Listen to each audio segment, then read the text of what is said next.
Hello, everybody out there. Happy Friday! Today we have our first Horror Friday. My name is Isabela Rangel, and let me introduce my partner in the scene and my guest tonight, Richard Burgin. Thank you so much for having me on the show, Isa. Thank you for being here.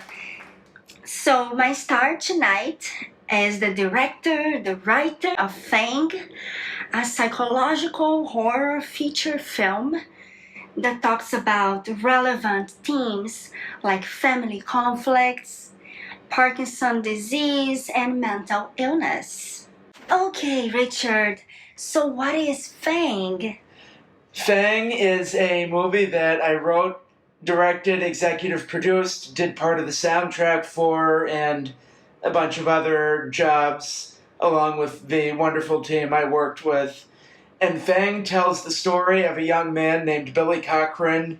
He lives with his mother on the south side of Chicago. They live in this kind of shitty house, and Billy works as a janitor at this factory, just, and he doesn't have, many friends. He doesn't have a great social life or support system. He's very alienated.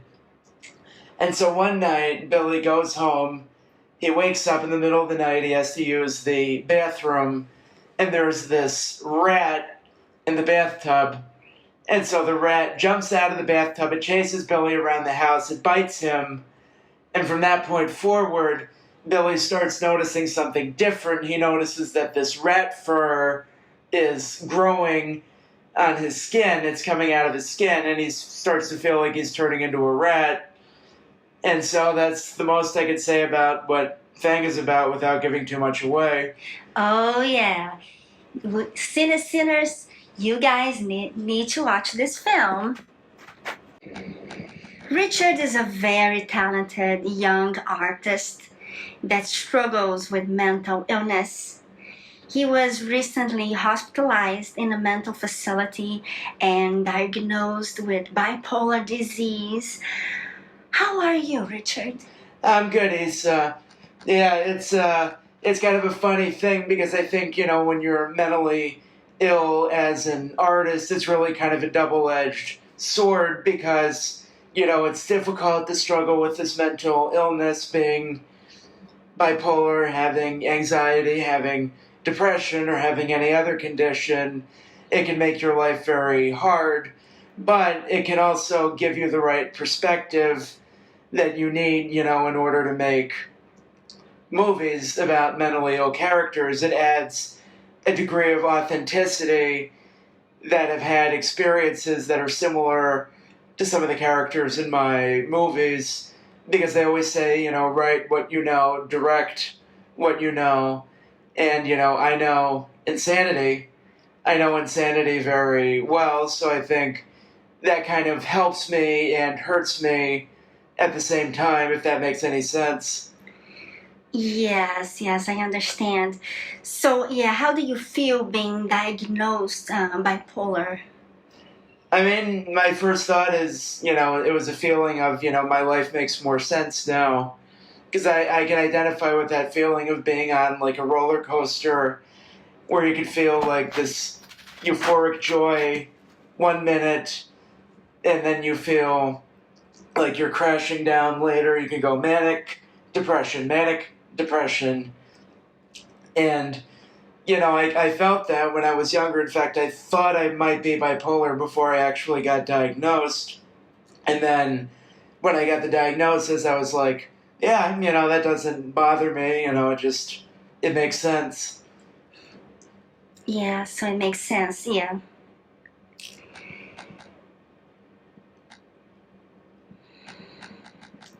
What was the most difficult part of directing a feature film? The most difficult part was post-production, the whole process. Like, writing Fang took about 5 months for me, and then we filmed it in 23 days, and then post-production took 2.5 years. So the most work by far was done after filming was finished. And it's such a satisfying feeling, when you finish filming, just you feel like we did it, we did the fucking thing, we filmed all of this, and it's this wonderful, intense feeling of you're on set for 12 hours a day, 6 days a week, everybody is working together as a team, we're all supporting each other.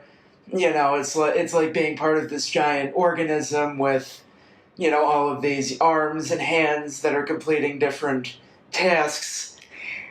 Oh yeah, you need a big crew. Like everybody has their own part on it. Oh, everybody has an equally important part. And if anything, I think, directors get too much credit. All the glory shouldn't go to me. It was a team effort. Every part of the team had an equally important role. I can't think of anybody I worked with on Fang who we could have done without. So everybody, great. so everybody, so I can't thank everybody I worked with enough. I had a wonderful cast and crew on Fang, and I think that's really important, and I worked with people who knew things that I didn't, because I don't know everything myself, and there are a lot of jobs that I wouldn't know how to do on a film set. So it's really important to have the right cast and crew working with you and to give them all the support they need. Don't try to screw anyone over. Don't be like an asshole director who's like, hey, you didn't get me my coffee. I asked for this kind of coffee. You got me decaf. I wanted extra caffeine. So no, don't be that kind of director. I think, it's a team effort and everybody on the team is equally important. And then what makes post-production difficult is that, instead of having like 23 days of hard work where you film the movie, it's more like you don't know when it's going to be finished, because there's the uncertainty of, this could drag out for years and years and years. And then there was one movie I heard about called Grizzly 2, which was filmed, I think, in 1983. Oh, wow. And they didn't finish post-production until, like, 2020. Oh, my God. Yeah. I mean, that's unusual, but it can take a really long time. And then I think, like, Apocalypse Now was in post-production for, like, 5 years or something. Wow.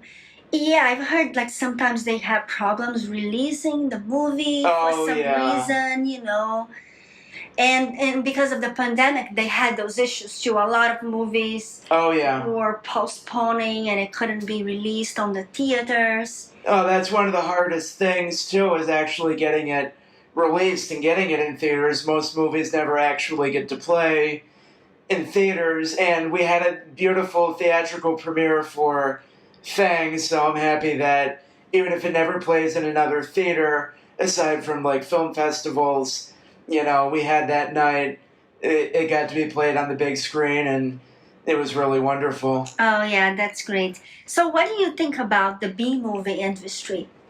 Well, B-movies are just A-movies with a lower budget. It's all kind of the same process, and what you define as a B-movie kind of depends on how you're looking at it.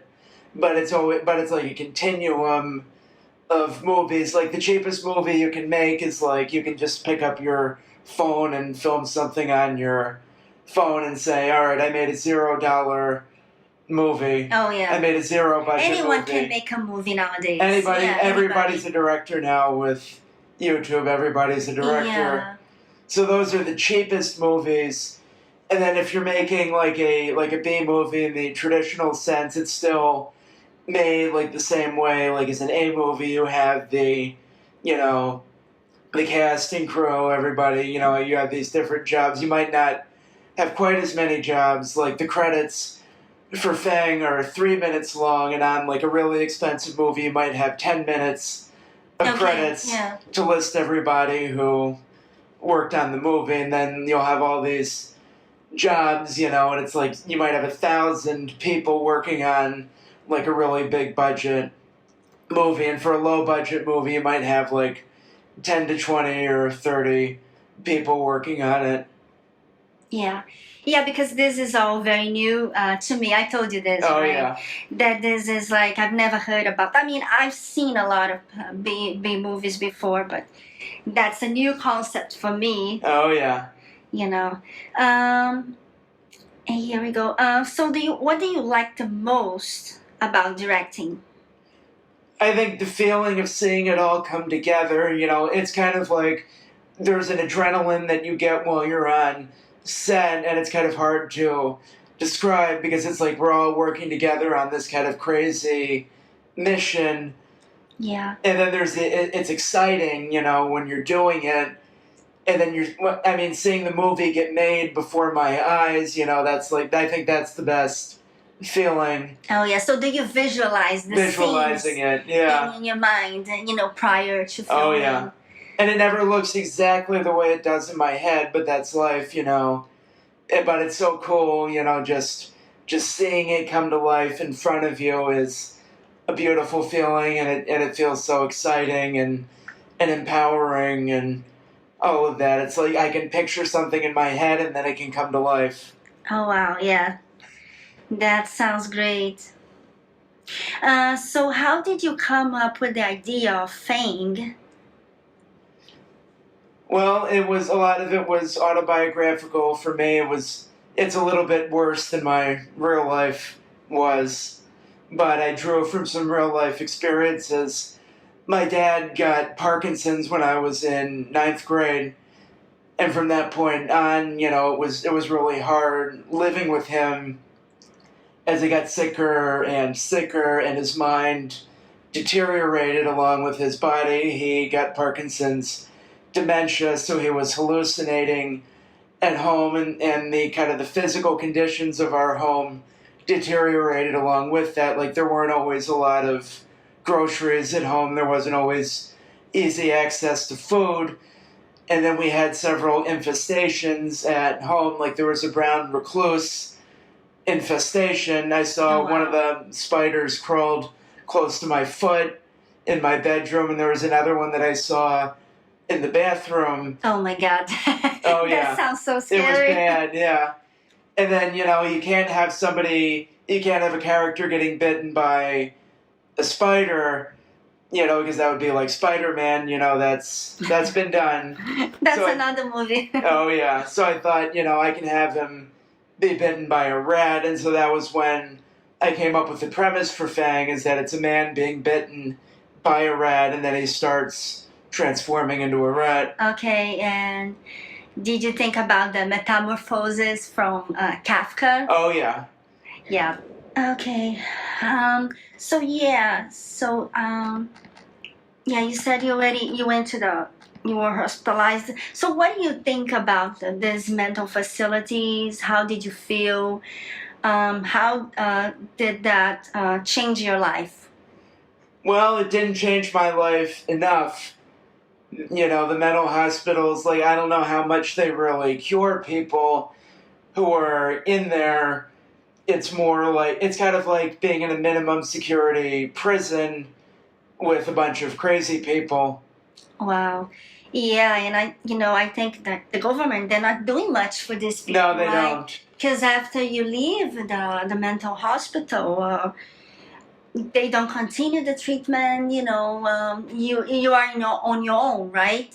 Yeah, no, you pretty much have to help yourself, and I can easily see how, people can become homeless because of mental illness, and you see a lot of homeless people who are mentally ill because, they didn't get the right support, and I hope as I become more successful that I'm going to be able to help more people who are struggling with these problems, because it can really take over your life. It can be really destructive, Yeah, it's a public health problem. Absolutely. It's a life-threatening illness, and it needs to be treated like one. It is, and we are dealing with this problem here in Chicago. It's so many homeless people, and mostly are mentally ill, and they also have a drug addiction, and that's how they end up, in the streets. Oh, yeah. No, it's all connected, because a lot of people drug addiction is connected to mental illness too, because I can easily understand the temptation to do drugs because you want to numb this feeling that you get, that from being mentally ill, you feel very stressed out, and you want to take cocaine or meth or heroin or crack or any of these drugs, or even fentanyl, to try to feel better, because people get really desperate and they just, they want to try to get out of the state that they're in, and then people become addicted to drugs. Yeah, but the thing that they should have a rehabilitation program for after you leave the mental hospital. That would be the ideal. Now after you leave, it's sayonara. Oh my God. Yeah, I don't agree with that. Oh, and also they should make it more available to have like some free counseling, some help for these people. Oh yeah. No, I mean, therapy is expensive. You have to think of cheaper ways to be able to treat yourself. And, and eventually, like, we're all on our own in the end. There's nobody watching over us who's going to save us. And I don't mean this to be like a religious thing or anything, but we ultimately have to take responsibility for our own lives. We have to figure out something that works for us, and maybe it's not what our parents taught us, but, there's always a way to make things work. Yeah. Yeah, it's true. So we're going to try to figure out a better way to help these people. Absolutely. So when did you decide to be a director, and why? I decided when I think it was when I was a teenager. That was, one good memory I have with my dad, and one good thing about the years when he was sick is that after he started getting sick, we started watching more movies together because he was less active outdoors, So we spent a lot of time at home together watching movies, and we went back and watched a lot of the old classics like Psycho and The Shining were two of the first horror movies that I saw. And so I decided, this is pretty epic. And then I started thinking about, there's somebody who makes this, and I started thinking more about the process of, there are people who make these movies, and, and you're all part of this epic story of, film. And, there's been so much, brilliant work done by so many directors. And then I realized, I want to be part of this, Oh, yeah. I want to be part of this, yeah. Oh, yeah. So which movies inspired you the most? That's a tough question, because I think which directors, yeah. Yes.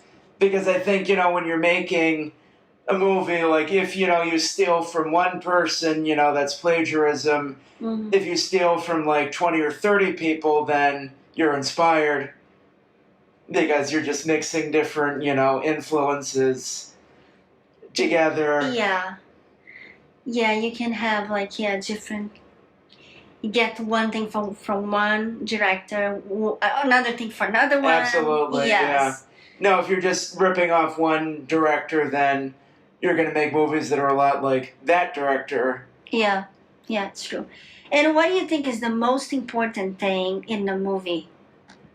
I think the most important thing, that's a great question. What is the most important? I think off the top of my head, I would say the script. The script. Because, you can have like everything else be good, but if there's not much there to the script, the movie can only be so good, Like you could have great actors, you could have great directing, you could have great cinematography, you could have great lighting, great music, great all of this, but, if the script, isn't really all that, then the movie won't be that great. Yeah. So I think the script makes or breaks the movie more than anything else. Yeah, so it's a storytelling process. Absolutely. It's just another way to tell a story. Absolutely, yeah. Oh, yeah, and tell us about some funny sad stories. Did anything crazy happen during filming? Well, we filmed in January and February in Chicago, so it was cold, and we were filming outdoors, and we got really lucky, with the weather, because if you have a big blizzard, that would disrupt continuity, because then you can't have snow in one scene and no snow in another scene, and people were like, wait a minute, this is supposed to be the same day, why Yeah. does it look like this? And then one of our first filming location, it was this house, and this house had some serious issues. It was supposed to be like the main family home in Fang, and this house had like serious like electrical problems. Oh, wow. So we couldn't really heat it. We had to run little space heaters and then turn them off when we were actually filming. And this was in January in Chicago. So it was very cold out and it was cold inside. And then one day, the electrical problems in the house got bad enough that it just wasn't working. The TV in the living room caught on fire. Oh, my God. And I wish I had been there to see that. I wish I had been there to film that. And, but that was, very, that was a legendary story that I was told that happened on the set of Fang, and I didn't know that it did. And then we decided that day, we're going to have a different filming location for this house. And my producer, Rob, he did a great job, getting things set up for us to switch to a different location quickly. Okay. And so it was very smooth from there on out. Okay, this is a crazy story. Oh, yeah. And what inspires you in the creative process? Do you use any tools to immerse yourself in the story or inside the characters' minds? I mean, I just kind of play it by ear while I'm working.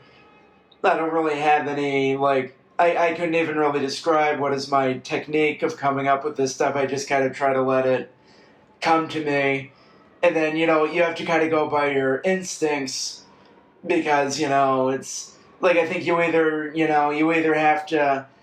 have the instincts for it or you don't, and you just have to kind of feel it, feel what works or what doesn't. And it's kind of hard to explain, because it's very, and I think it has to be something that you kind of feel it while you're doing it. And then you can kind of, feel it instinctually whether you're going in the right direction or not. And you're probably not going to get it right the first time. I certainly, I had to work on Fang for a long time before I got the script to be the way I wanted it. But, I think I kind of knew instinctually that, this is the story and this has to be the story, and I'm gonna make this work somehow. Okay, sounds good. What are your next projects? Can you tell me about it? Can you share with us? Well, I have a script that I finished writing last year that I'm hoping to get filmed soon. It's called Broken Angels, and it's about this guy who is he's this very kind of charismatic, politician kind of guy. He's very suave and kind of smooth talking, but he has this double life as this psychopathic predator.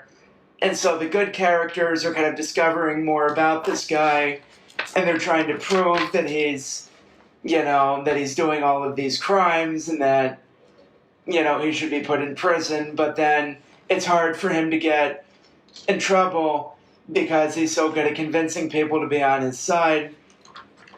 Oh, wow. Yeah, it sounds very interesting. Oh, yeah. Do you have any other projects?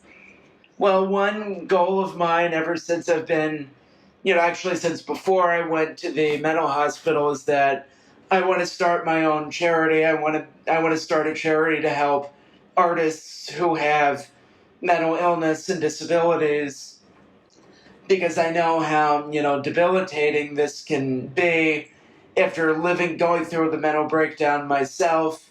I know how difficult it is, how hard it can be, how this can really screw up your life. And, if there's anything that, I want to be able to contribute to the world, if there's anything I want to give back, I want to be able to make things easier for other people who are like me. I don't want anyone else to have to go through everything I've gone through. And I think that, creativity, art, creativity can be really healing, being creative, it brings out the best in us, having, these visions and dreams, and I want to be able to help people follow those dreams, because I think that's the best way to heal ourselves. That's a lot better than therapy, that gives us a reason to live, that gives us a powerful reason to get better and not just let ourselves go. So I think, I really want to be able to give back to the world and start a charity, and I don't know exactly how it's going to work yet, but, I feel very passionate about, helping people, and I want other people to benefit so nobody's suffering when they don't have to be. Yeah, that's great. Yeah. Well, thank you. Yeah, I agree with you. So now, Cinesinners, it's our ping pong time. So I will say a word, and our guest has to say the first thing that comes to his mind. That sounds good. Okay. So, Richard, horror. Friday. That's a good one. Oh, yeah. Friday. Night. Fang. Movie. Blood. Gore. Family. Horror. Mental illness. Me. Bipolar. Me. Success. Anxiety. Anxiety. Success. Okay, that's a very good one. Oh, thank you. Now I'll do some words. Let me see here. Cup. Water. Pills. Necessary. Ooh, that's a good one. Movies. Passion. Oh, that's great. Yep. I love movies too. Oh, yeah, we both do. Okay, so that's it. Do you like our videos? Give us a thumbs up, subscribe, and share our podcast with friends and family. Goodbye, Cinesinners.